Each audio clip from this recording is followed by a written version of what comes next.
Pour la sortie du film Drone, on a eu la chance d'interviewer Simon Buisson et c'était son premier film en tant que réalisateur. Et Marion Barbeau, une actrice que tu as sûrement dû voir dans le film Encore, qui ici joue le rôle d'Émilie, une jeune étudiante poursuivie par un drone. Je te laisse avec l'interview et je t'invite à aller voir le film le 2 octobre. Du coup, Simon Buisson, Marion Barbeau, bonjour. Donc on se retrouve pour parler de votre film Drone, dans lequel toi tu joues le rôle principal et toi tu es le réalisateur. Donc c'est l'histoire d'Émilie, une jeune fille qui est étudiante en architecture et qui se fait poursuivre par un drone. C'est un film qui sortira le 2 octobre. Et du coup, avant de parler plus spécifiquement du film, est-ce qu'on peut savoir comment tous les deux vous êtes rentrés dans le monde du cinéma ? Moi, c'était il y a 4 ans maintenant. C'est vraiment par Cédric Lapiche. J'ai fait un film qui s'appelle Encore, dans lequel je danse et je joue. Et comme je suis aussi danseuse, donc on peut dire aussi par la danse, quoi. Ok. Et toi, Simon, du coup ? Moi, c'était par la FEMIS, qui est une école de cinéma, pas loin d'ici. Après, je fais pas mal de documentaires. Et après, première fiction, alors c'est la fiction interactive sur les week-ends d'intégration à l'époque. Ok. Ah ouais, j'imagine, ouais. Et après, c'est comme ça que j'ai rencontré un peu la nouvelle génération de tous les comédiens avec qui je travaille encore aujourd'hui, quoi. Et après, une série qui s'appelle Stalk, ça s'approche du cinéma et jusqu'à présenter Drone à Hauecourt et à rencontrer Marion surtout qui a déposé le film à un moment où j'aurais pas imaginé. Waouh, c'est élogieux. C'est sympa, ouais. Merci. Tu as mentionné la série Stalk, donc c'est déjà une série dans laquelle tu explorais un petit peu les termes du panoptisme numérique, donc de cette surexposition sur Internet et du viol d'intimité un peu technologique. C'est des thèmes qui te tiennent à cœur du coup, puisqu'ils sont récurrents dans ton travail. De faire des films qui n'auraient pas pu exister il y a 10 ans, quoi. Okay. C'est que faire une histoire d'amour moderne aujourd'hui, ça passe, j'ai l'impression, forcément par les réseaux sociaux, les téléphones. Okay. Donc à chaque fois que je prends un nouveau sujet, je me dis comment l'adapter vraiment à notre monde. Et c'est vrai qu'on dit souvent le voyeurisme, mais en fait j'ai l'impression que même là, on est entouré de caméras, on est sans cesse entouré de micros, de réseaux sociaux. Merci de faire confiance du matériel high-tech alors que c'est que des iPhones. En tout cas, c'est suffisant pour se faire surveiller. Oui, ça c'est sûr. Regarde, les objectifs, il y a 3 objectifs, il y a 6 objectifs là. C'est vrai que c'est un petit peu inquiétant, ouais. C'est bien, en fait. Ouais. Donc ce que je veux dire, c'est qu'en fait, on est tout le temps dans un truc d'exhibitionnisme ou de voyeurisme. Donc je me dis pas que, en fait, c'est quand tu regardes Stalk ou Drone, que on exagère un peu, on tire un peu les curseurs. Okay. Une société dans laquelle on est complètement. Ok, oui, parce que du coup, tu parles aussi de technologie qui désincarne et qui empêche toute bulle d'intimité. C'est pareil, c'est cette idée-là de surconnexion. Après, elle désincarne. Alors, j'aime bien dans Drone, Marion, on s'en parle souvent, c'est qu'en fait, au début, c'est même le contraire. Le drone, ce qui t'incarne, je sais pas, mais il vient plutôt. C'est ça qui est un peu pervers avec la technologie, c'est qu'au début, elle t'aide un peu, elle t'augmente. Donc, dans Drone, au début, le drone, il l'aide dans ses études d'architecture, il la sauve d'Olivier. La technologie, au début, elle crée du lien, quoi. Ouais. Mais le moment où on veut s'arrêter, où on veut un peu s'en libérer, c'est là qu'on se rend compte que c'est trop tard, quoi. Ok, c'est pour montrer cette dynamique un peu d'emprise technologique qu'il peut y avoir. Ouais. Ça, ouais. Totalement. Est-ce que vous le ressentez, vous, en tant qu'acteur du cinéma, c'est-à-dire la nécessité de la promotion, du coup, et de la mise en scène de votre propre image à des fins promotionnelles, etc. Moi, j'ai un problème, là, je suis tombé accro à Letterboxd. Ah, oh. Non, ouais. Ouais, en fait, dès que je sais pas quoi faire, il y a maman, elle prend le téléphone. Mais ça, elle connaît déjà la raccourci. En une semaine, hein. Ouais. Ah oui. Ouais, parce que la nouvelle génération, ils écrivent sur Letterboxd comme ils discutent, quoi. Ah oui, bah oui. Non, mais c'est intéressant, t'as envie de comprendre ce qu'est le film, t'as envie de comprendre ce que t'as fait, comment ça a été ressenti, et te préparer aussi à des critiques que tu vas potentiellement avoir, ou des réflexions que tu vas avoir. Ouais, toi, c'est pour consulter les critiques à propos de ton film, c'est ça ? Oui. Et t'es pas encore dans le site d'addiction où tu logs tous tes films un par un et que tu les notes frénétiquement une fois que tu les as vus. C'est ce que tu fais. C'est totalement ce que je fais. Ah ouais, voilà. C'est terrible. Tu peux savoir ce que t'as déjà vu, ce que tu veux revoir. Ouais, c'est ça. T'as une watchlist et surtout tu vois en fait ce que voient tes... dans le voyeurisme on est pas mal, ce que voient tes amis et comment ils les notent, etc. Et puis après ça lance des discussions de quoi, comment ça t'as mis 3 sur 5 à Babylone ou je sais pas quel film. En même temps ça amorce un débat. Ouais. Babylone c'est 3 sur 5. C'est vrai ? Super. Moi je suis d'accord. Hein D'accord, pareil. Mais je déteste ce film. J'ai hâte de le dire, d'accord, mais merci. Ce serait un 3,5 je pense. C'est une bonne note. Mais on est en public là, tu peux Mais... faire 4. T'as fait un commentaire sur les temps. J'ai pas encore mis. Ça existe pas le 3,8, mais moi j'en ai mis 3,8. Ouais, c'est vrai. C'est vrai que c'est dommage qu'il n'y ait pas des quarts de points. Ouais, c'est vrai. C'est hyper frustrant. Oui, c'est vrai que sur les barres graphes, t'as toujours la 7 et 8e là, c'est Mm. découpé en 10 là, Ouais. qui sont toujours. Et moi sur Drone, j'essaie de faire Je passer vous laisse. le 8 devant le 7, pardon. Mais on n'est pas loin là, on n'est pas loin. Ouais, bon. Interpose. Mais les techniques comme ça inverse. Oui, un autre sujet que je voulais aborder, que je trouvais intéressant, c'était un moment où on doute un petit peu de la réalité du drone.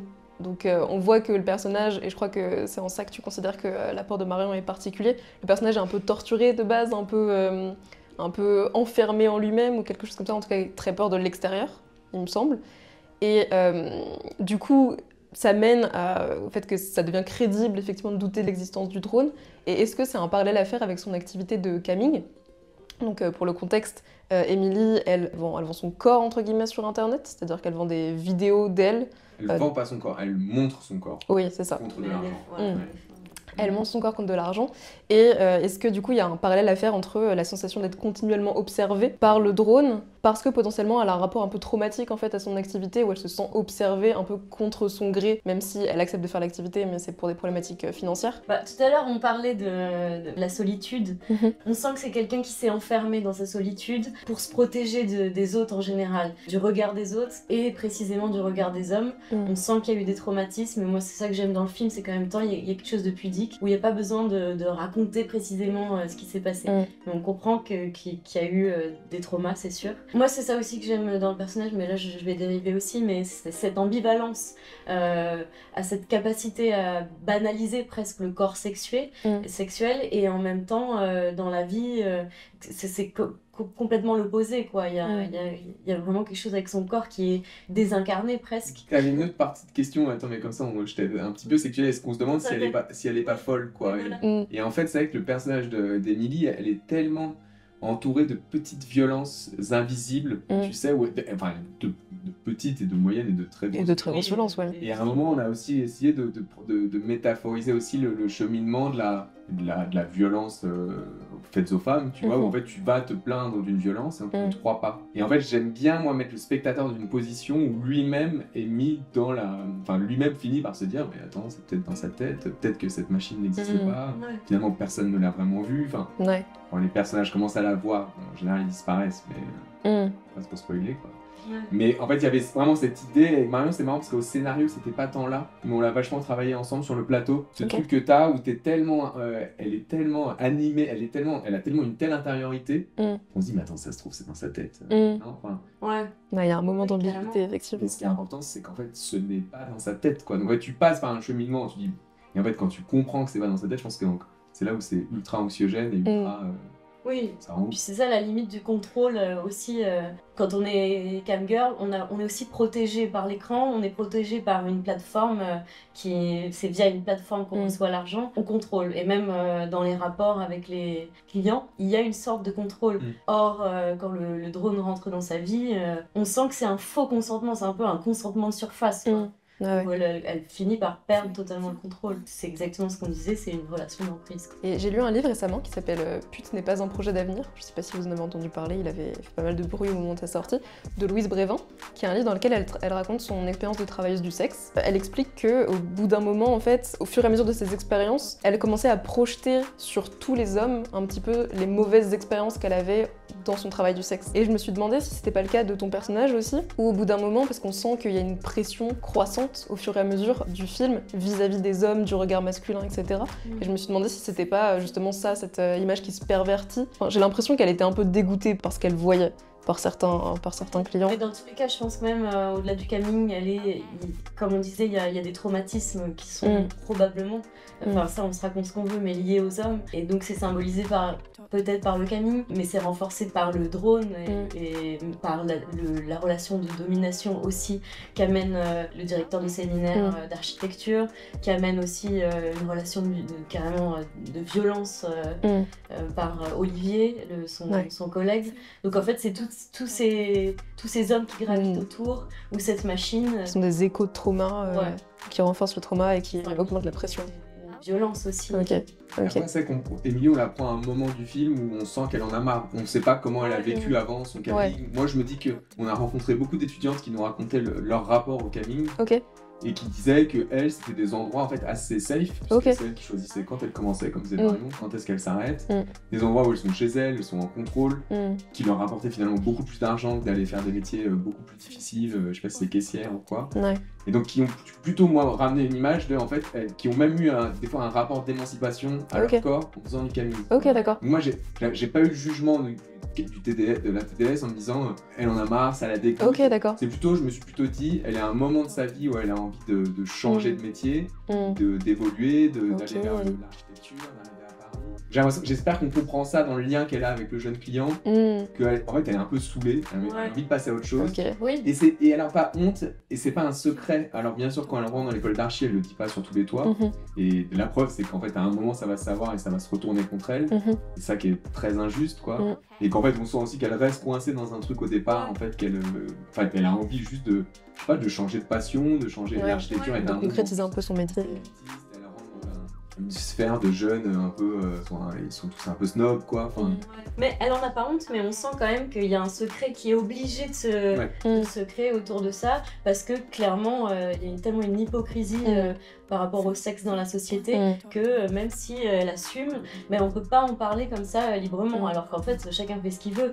Mais c'est vrai que de toute façon elle a une ambition, là à ce moment-là où elle arrive à Paris, de s'élever socialement, et puis surtout de travailler à fond sa passion, quoi. Son projet d'archi, ok. Ouais. Ok, non, c'est vrai que. Dans un truc purement narratif aussi, c'est que ça me place le personnage dans un monde de la nuit, nocturne, chez elle, et donc Mm. c'est quand même un bon endroit. Alors là, c'est très thriller, quoi, où Mm. le drone, c'est un peu un oiseau de nuit, quoi. Il Ouais. arrive la nuit, il la regarde. Enfin, je dis ça pour les spectateurs, pour qu'ils comprennent mieux pourquoi, parce qu'en fait, cette histoire est complexe, mais c'est un espèce un décor super pour que la machine arrive la nuit, Mm. et qu'aussi on se dise, tiens, je comprends pourquoi le personnage nous ce lien avec la machine, c'est presque au début je crois qu'on peut presque se dire mais c'est comme un hyper client quoi, un Mm. client qui veut un peu plus quoi. Ouais. Dit, moi d'ailleurs il dit je veux pas des trucs sexuels, Mm. il dit moi je veux juste regarder ta vie quoi. Mm. Ouais. C'est comme ça qu'elle, c'est le mécanisme un peu d'emprise qu'elle se fait avoir et je dis bon ok finalement il donne beaucoup plus d'argent, Mm. il est beaucoup plus distant quoi, Mm. et il veut peut-être moins juste regarder ma vie quoi. Mm. Et en fait c'est le pire des pièges quoi. Ouais. Ouais.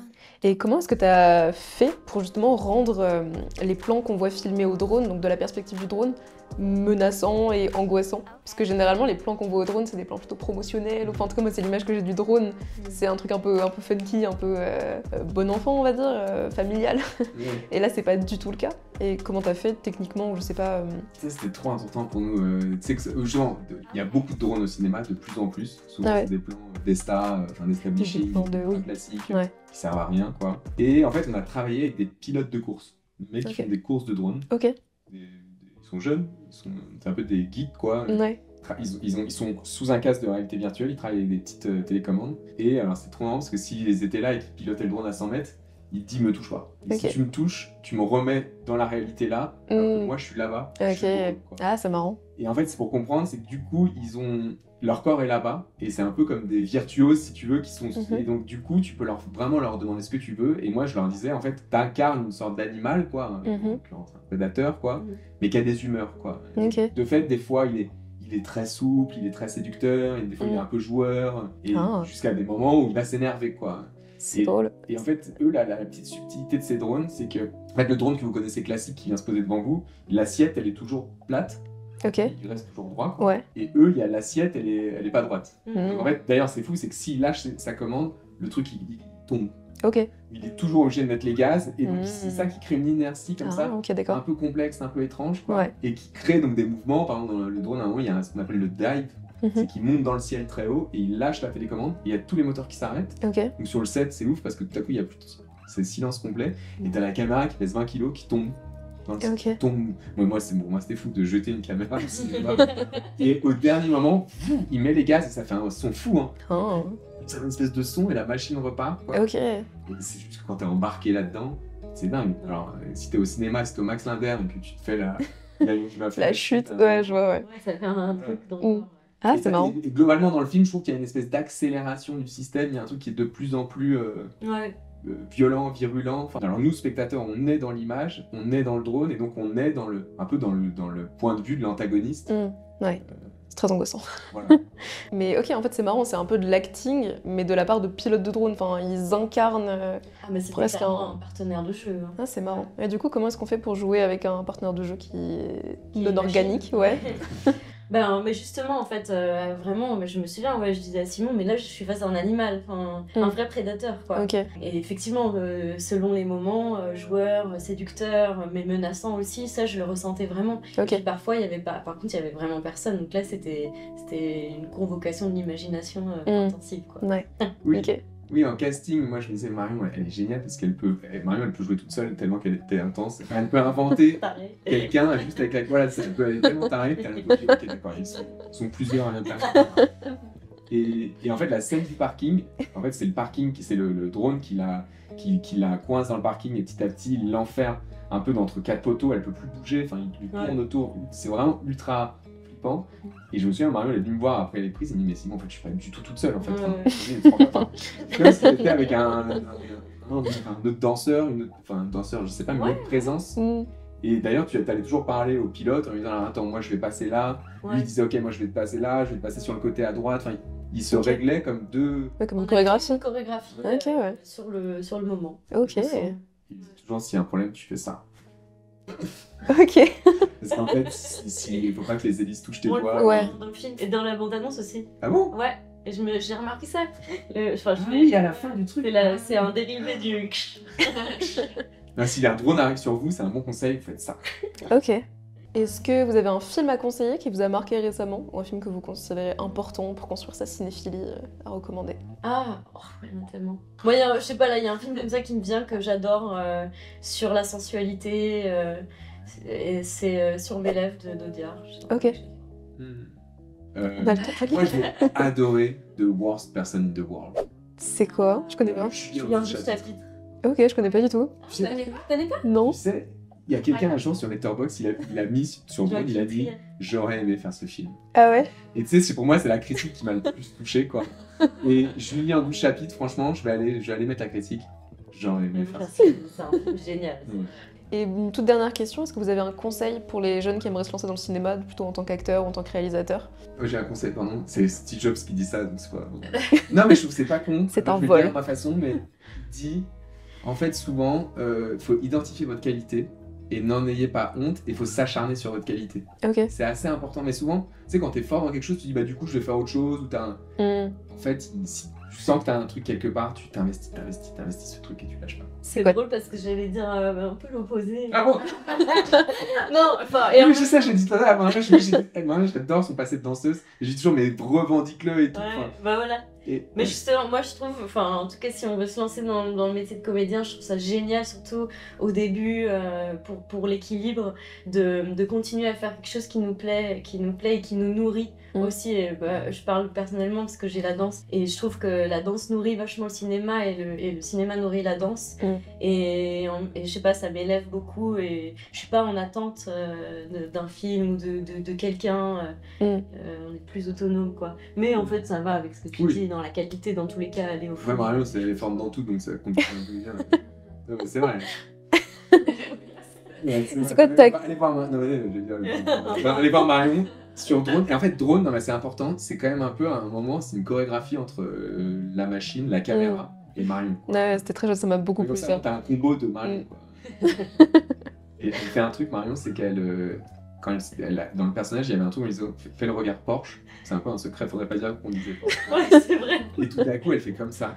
C'est ça, elle met son front, elle met son front, elle te regarde comme ça. Enfin, ça rigoler parce qu'il n'y a jamais un sourire dans le rôle. Et mais moi, je trouve ça et il y a une tension, quoi. J'ai quand même bien rigolé sur le tournage. Franchement, Ouais, c'est- ouais. Quand même, ouais. Mais non, mais ici j'ai juste un truc à rajouter par rapport à ça, c'est que Simon il est hyper fidèle à ses amis et bon il se trouve qu'il a des amis aussi très très talentueux comme lui et il faut quand même savoir que son chef opérateur c'est son meilleur pote, celui qui a fait la musique c'est un ami d'enfance et c'est quand même très rare d'arriver à travailler avec ses amis sans se taper sur la tête et C'est un eux, green flag. ils font des films ensemble quoi, ils ont fait Drone ensemble et donc rien que pour ça je Plutôt, trouve, au lycée, on faisait des petits films avec nos Ah ouais. caméras, mini DV. Mais oui. Sa sœur a C'est sorti trop beau. ça, là. C'est bon. trop beau. Et nous, maintenant, avec Marion, je l'ai mis aussi. Ouais. Ah, c'est trop mignon. Et bah écoutez, c'est tout pour moi, je pense. C'est bien, j'adore le format un peu chill, c'est trop bien. Ouais, vous avez passé un bon moment? Ouais, carrément. Bah trop bien. Ouais, c'est chill fait et en même temps, plaisir. on a abordé, c'est la première fois qu'on aborde des sujets aussi deep, quoi. Bah oui. Ah, Super, c'est exactement ce que je sais faire. Euh, Ouais.